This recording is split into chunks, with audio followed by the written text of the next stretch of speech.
பெண்களை நினைச்சா பரிதாபமான ஜீவ ஜந்துக்கள் நீங்க.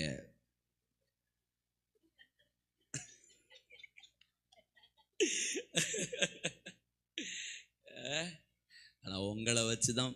ஆனா உங்களுக்கு ஒண்ணு தெரியுமா, நீங்க எவ்வளவு பெரிய ஸ்ட்ரென்த்னு நான் பண்ற பிரசங்கத்துல உங்களுக்கு சொல்ல தான் விரும்புறேன். அதுக்கும்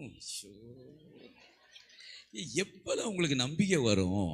சொன்ன பத்தியலா நீ அவ்வளவு ஸ்ட்ரென்த்துங்க. யாரையோ பத்தி சொல்ற மாதிரி உட்காந்துருக்கீல, உங்களை தான்டா சொல்றேன். கைத்தட்டுங்க.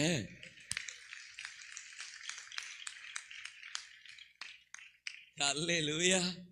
ஆமென். கர்த்தருக்கு மகிமை உண்டாகட்டும். இப்போ பெட்டிக்கு பக்கத்துல வச்சுட்டான் கோலை.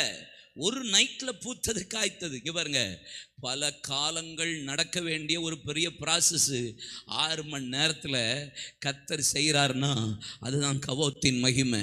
உங்களை தேசத்தின் எழுப்புதலுக்காக, கர்த்தருடைய ராஜ்யத்துக்காக, தரிசனத்துக்காக தேவன் தெரிந்தெடுத்திருப்பாரானா அடையாளம் என்ன தெரியுமா? உங்களுக்கு விரோதமாக முறுமுறுப்பு வரும், உங்களுக்கு விரோதமாக எதிர்ப்பு வரும்.